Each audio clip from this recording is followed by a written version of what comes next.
Coucou tout le monde, c'est Tulsa. Donc je vous retrouve les signes d'eau pour votre roue médecine. Donc là j'ai changé un peu la disposition parce qu'en étant derrière l'ordinateur, en fait ma voix est un peu étouffée, peut-être que vous entendrez pas bien. Donc je me suis mis face à l'écran et puis on va voir un peu ce que ça donne. Alors donc je vais vous expliquer, comme j'ai expliqué aux autres signes. Je sais pas si vous avez vu les autres vidéos, donc on va se baser sur cette roue, la roue médecine chamanique. Alors, vous avez la roue qui est divisée en 4 éléments, donc l'air, la terre, le feu et l'eau. Et donc l'air, en fait, la carte, il y a 4 cartes pour chaque élément, une carte pour chaque élément. Et donc la carte qui est reliée à l'élément de l'air, c'est celle qui va diriger votre énergie mentale. Ensuite, la carte qui se rapporte aux éléments de la terre, c'est la carte qui va vous apporter la stabilité physique. Ensuite, la carte reliée à l'élément du feu, elle va vous diriger vers la compréhension. Et enfin, la carte qui est reliée à l'élément de l'eau, celle-ci, elle approfondit les émotions et elle est en accord avec les énergies affectives. Donc voilà, donc pour la carte qui dirige l'énergie mentale, je vous ai sorti la carte du loup. Ensuite, pour la carte qui apporte la stabilité physique, vous avez la carte du corbeau. Pour la carte qui dirige vers la compréhension, vous avez le porc-épic. Et enfin, pour les émotions, vous avez la carte le hara. Donc je vous installe tout ça correctement et je procède à l'interprétation. Allez, à de suite. Alors donc voilà, je vous retrouve pour la première carte, celle du loup. C'est la carte en fait qui va diriger votre énergie mentale. Alors, le loup, qu'est-ce qu'il vous dit? En fait, s'il est là aujourd'hui dans votre tirage, c'est pour vous interroger sur votre état sauvage. C'est-à-dire qu'en fait, le loup vous invite à retrouver votre instinct et à cesser d'obéir aveuglément à un dogme ou à une croyance. Le loup, il va vous aider en fait à incarner une autre communication plus authentique, plus vraie, plus spontanée aussi, en vous appuyant sur ce que vous ressentez et non sur ce qu'il est convenu d'être. Alors peut-être que vous avez pris l'habitude, comme beaucoup d'entre nous, d'apprendre au moyen de professeurs, d'ouvrages, par ailleurs pertinent, mais théorique. Alors peut-être êtes-vous éduqué à être poli et sage. L'invitation du loup en est tout autre. Le loup, en fait, il vous invite vraiment à sortir des certitudes, des clichés, et à écouter tout ce qui toute votre nature sauvage, en fait, qui est à l'intérieur de vous, et que vous gardez bien enfoui par crainte peut-être d'être mal jugé par les autres, ou alors de ne pas rentrer dans le moule de notre société. Donc en fait, le loup, il vous invite vraiment à faire ressortir ce rebelle qui est en vous, car vous n'êtes en vous appuyant sur ce qu'on vous a inculqué, toutes les choses, comme tout le monde d'ailleurs, en fait, ça étouffe la vraie nature de la personne.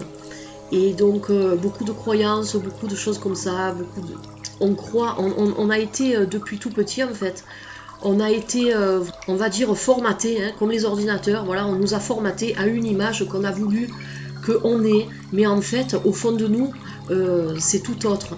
Et ça, en fait, étouffer cette nature qu'on a en nous, ce côté un peu de rébellion, où on a vraiment envie de vivre comme l'on veut, après tout, du moment qu'on fait du mal à personne, où est le mal, et qu'on n'a pas envie de rentrer forcément dans le moule de la société, ben, ça peut déranger d'autres personnes, mais en même temps, nous, si on n'exprime pas tout ça, ça va nous empêcher de vivre, d'être vrai déjà, et de vivre comme on l'entend, et de vivre harmonieusement. Donc le loup, il est là aujourd'hui vraiment pour vous dire d'arrêter de vous baser sur des choses qui n'ont peut-être plus lieu d'être maintenant, des choses qui vous empêchent d'avancer, qui vous empêchent de vous épanouir. Faites ressortir cette nature, faites exploser tout ça et vivez enfin comme vous l'entendez, de la façon qui vous convient le mieux. Voilà, donc ça c'est pour la carte du loup. Ensuite, on va passer donc à la carte du corbeau. Alors, donc la carte du corbeau. Donc cette carte, c'est ce qui va vous apporter la stabilité physique. Donc le corbeau, il apparaît dans votre tirage aujourd'hui, en fait, pour que vous vous interrogiez sur votre rapport au deuil. Alors, qu'est-ce que ça signifie? Donc, c'est pas forcément le deuil d'une personne, là, pas du tout. En fait, le corbeau, il va vous aider à enterrer ce qui s'achève, à ne plus vivre comme un mort, en fait. Le corbeau vous invite à vous détacher des relations mortifères. Il peut venir vous avertir qu'une histoire à laquelle vous vous raccrochez est terminée et qu'il est temps de vous séparer, soit de déménager ou alors de transformer tout à fait les choses. Alors généralement, votre cœur le sait, mais vous refusez de l'admettre, préférant l'apparent confort des habitudes au risque de la nouveauté. Donc le corbeau vient vous aider à enterrer l'ancien pour passer à autre chose et pour accueillir une naissance. Donc je trouve cette carte vraiment très très parlante, parce que c'est vrai que souvent, alors on a peur de l'inconnu, on a peur de passer des fois, de passer à l'acte. On préfère vivre dans une routine qui ne nous convient plus du tout, quitte à vivre comme un mort, hein, quitte à survivre au lieu de vivre. Et puis finalement, cette carte, elle vous dit vraiment aujourd'hui, n'ayez pas peur déjà d'enterrer ce qui ne vous convient plus, de balayer tout ça. Lancez-vous. Si vous voulez pouvoir vivre harmonieusement, si vous voulez arrêter d'être un survivant et de ne pas vous épanouir comme vous l'entendez, c'est vraiment, cette carte vous dit vraiment qu'il est temps maintenant de penser à vous, il est temps de trouver le courage de passer à l'acte, de faire ce qui est nécessaire. Ça peut être dans plusieurs domaines, ça après c'est vous qui voyez. Et vraiment, vous voyez, elle rejoint quand même la carte du loup. Donc le loup est là pour vous dire de faire ressortir cet instinct sauvage qui est en vous. Donc c'est pas par hasard que le corbeau suive juste après. Elles se complètent très très bien ces deux cartes, car il faut vraiment maintenant vous rebeller contre votre façon de vivre actuellement qui ne vous convient plus du tout. C'est mieux d'affronter quelque chose, même si au départ c'est pas évident de s'adapter aux changements, aux transformations dans notre vie, certes, mais si ça peut vous apporter un équilibre émotionnel, un équilibre financier même, ou alors un équilibre physique tout simplement, enfin quelque chose qui peut vraiment vous faire revivre à nouveau, n'ayez pas peur de faire le deuil de votre vie ancienne qui ne vous convient plus, pour pouvoir faire renaître une vie plus épanouie et avec beaucoup plus d'harmonie. Voilà ce que le corbeau vous dit. Donc ça, c'est pour ce qui peut vous apporter une stabilité physique dans votre vie. Alors réfléchissez bien à la carte du corbeau, parce que c'est vrai que des fois on a peur. Voilà, on ne veut pas s'engager, on a peur, on préfère, cette carte elle le dit bien, on préfère rester dans notre petit confort quotidien. Mais quelque part, ce confort, c'est vrai que peut-être le confort matériel, on l'a, mais on n'a peut-être pas le confort émotionnel, on va dire. Et puis, le bonheur n'est pas là, en fait. Voilà.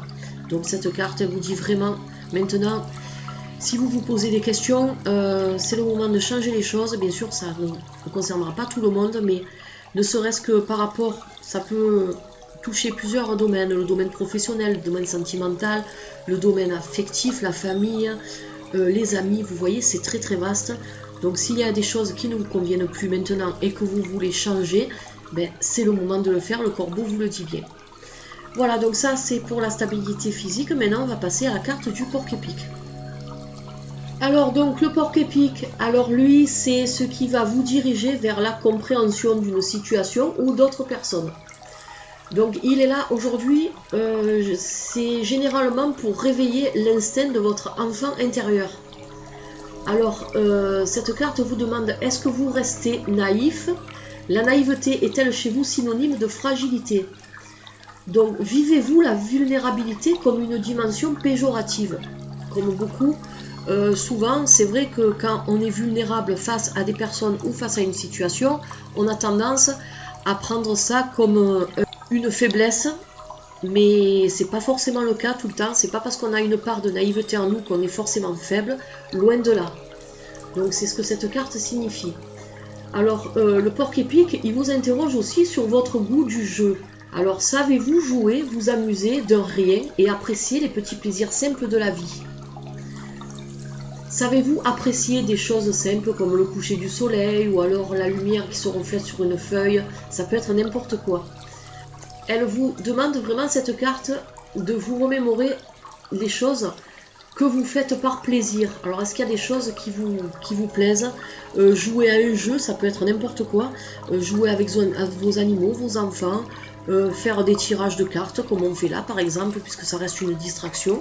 Donc quelque part ça peut être notre enfant intérieur qui a besoin justement de se retrouver dans un monde qui nous aide à accepter le monde dans lequel on vit actuellement. Ça peut être ça aussi. Voilà, ça peut être toutes sortes de choses. Après, c'est à vous de voir. Dans tous les cas, le porc épique, malgré tous ses piquants, il ne vous invite qu'à venir jouer avec lui. Alors, qu'est-ce que ça veut dire, ça? Ça veut dire que, donc, vous avez peut-être un besoin de sortir, de vous évader un peu du monde qui vous entoure. Donc voilà, ça peut être beaucoup de choses. Je suis désolée, je bafouille, mais je suis fatiguée. C'est le dernier tirage et là, je suis à plat. Voilà, donc excusez-moi. Donc pour en revenir à la carte du porc épique, vous avez besoin d'évasion, vous avez besoin de faire ressortir votre enfant intérieur, vous avez besoin de revenir à des choses simples de la vie, des choses qui ne vous demandent pas beaucoup de réflexion, des choses qui ne vous demandent pas que vous y penchiez dessus pendant des heures. Et voilà, des choses simples qui peuvent vous apporter du réconfort, qui peuvent vous apporter un moment de détente et tous les plaisirs de la vie. Voilà, donc ça peut être un tas de choses, ça peut être jouer à un jeu, ça peut être regarder comme dans le livre qui vous dit, regarder le reflet du soleil sur une feuille mouillée par exemple, voilà. Des choses simples, allez vous promener en balade au bord de la mer ou dans la campagne, n'importe où. Dites-vous que de toute façon, n'importe quel choix que vous allez faire, vous allez vous retourner vers quelque chose qui va vous évader, qui va vous aider à vous évader. Et en fait, c'est ça qu'il faut voir, c'est ça qu'il faut vraiment le faire.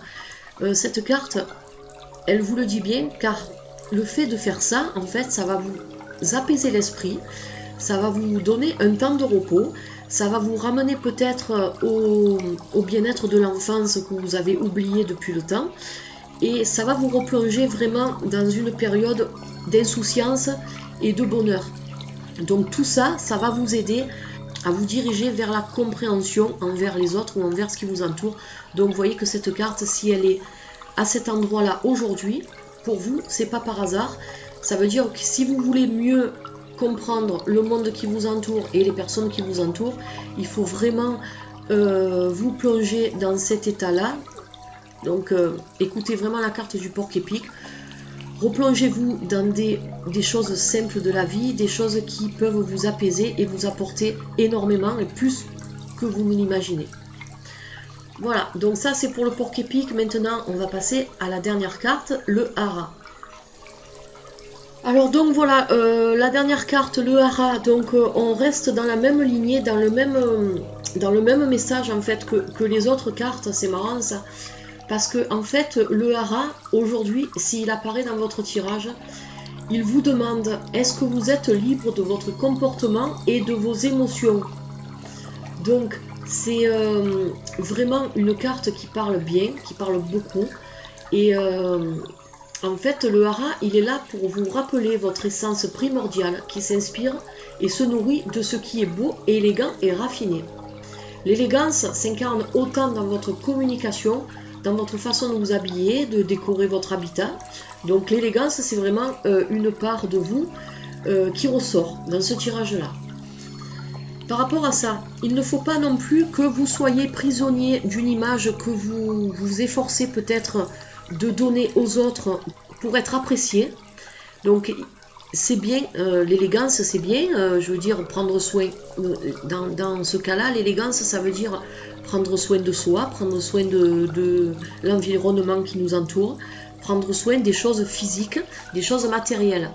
Mais avant tout, cette carte, elle est là aujourd'hui pour vous dire aussi que à trop vouloir prendre soin d'une apparence, à vouloir donner une image aux autres, qu'on veut que ces personnes aient de nous, c'est-à-dire la meilleure image qu'on puisse donner, en fait, ça vous fait oublier ce qui est vraiment important pour vous, ça vous fait oublier vraiment les bases de votre être, c'est-à-dire que peut-être que derrière ces apparences, derrière ce déguisement se cache peut-être quelque chose que vous ne voulez pas montrer aux autres, quelque chose peut-être que vous avez honte de montrer, mais qui pourtant est votre réelle personnalité.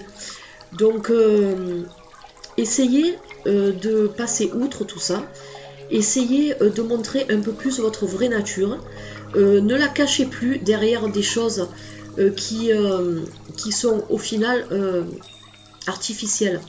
Donc c'est vrai que décorer sa maison, tout ça, c'est bien, c'est une image surtout. Donc c'est une image vraiment pour vous expliquer ce que la carte signifie. Mais en fait, cette carte, elle signifie tout simplement que il faut arrêter de se déguiser, il faut arrêter de maquiller tout ce qu'on ne veut pas montrer aux autres, car souvent c'est une grosse erreur, car les personnes en fait ont une image qui est totalement faussée de vous. Et le jour où vous allez faire ressortir cette vraie nature, ça va peut-être choquer des personnes, ça va peut-être décevoir aussi. Donc essayez petit à petit de lever ce masque, de lever ce déguisement que vous vous êtes créé pendant longtemps. Et essayez au fur et à mesure de dévoiler votre personnalité. Ça va vous aider déjà à vous sentir mieux dans votre peau, car vous pourrez vraiment vivre comme vous l'entendez. Vous n'aurez plus besoin de vous cacher derrière quelque chose. Et aussi, ça va permettre aux gens de vous connaître sous un autre jour. Et ces personnes-là pourront vraiment vous apprécier à votre juste valeur. Voilà, donc c'est vraiment, vous voyez que toutes les cartes se rejoignent beaucoup, car elles vous invitent, ces cartes-là, à faire ressortir votre personnalité. Le loup vous aide à faire ressortir l'état sauvage qui est en vous. Donc vous voyez très bien que maintenant, ces cartes-là, surtout celle du hara, elle vous dit vraiment levez le voile sur votre personnalité, montrez vraiment aux autres qui vous êtes réellement, arrêtez de vous cacher pour pouvoir être apprécié des autres, car en fait c'est une fausse image que vous donnez, et en fait ce n'est qu'une illusion tout ça. Donc vous avez honte de certaines choses, il ne faut pas, car on a tous des faiblesses, on a tous des défauts, on a tous des qualités aussi. Donc de toute façon, si les gens vous aiment et vous apprécient, ils vous apprécieront même sans le déguisement, sans l'artificiel que vous créez autour de vous. Voilà ce que cette carte vous dit. Donc vraiment, essayez de faire ce travail sur vous-même. Basez-vous sur l'exemple que la carte vous a donné au début, c'est-à-dire décorer sa maison, tous ces trucs-là. Voilà. Donc ça, c'est vraiment quelque chose d'imagé. Hein. C'est vraiment une image. C'est pas le fond du message de cette carte. Vous l'aurez compris. Le message de cette carte, c'est vraiment faites ressortir votre vraie personnalité et arrêtez de vous cacher derrière des choses qui maquillent, mais qui au final ne cachent pas vraiment. Voilà. Donc ça, c'était le tirage de la roue médecine pour les éléments de l'eau. J'espère que ça vous aura plu. Et puis donc j'ai oublié de vous dire, donc sont concernés par ce tirage les 3 signes des éléments de l'élément de l'eau, à savoir les cancers, donc votre animal, votre signe astrologique chamanique, c'est le pivert. Les scorpions, votre signe c'est le serpent, et les poissons, votre signe c'est le loup. Voilà. Donc j'espère que ça vous aura plu, et puis de toute façon je vous retrouverai prochainement pour un autre tirage, à savoir que ce tirage est valable pendant tout le mois de novembre. Voilà, donc ça vous laisse un mois pour travailler là-dessus et essayer un peu, si ça vous intéresse bien sûr, d'écouter le conseil des animaux totems. En attendant, je vous souhaite de passer une excellente après-midi et je vous dis à la prochaine vidéo. Allez, bye bye.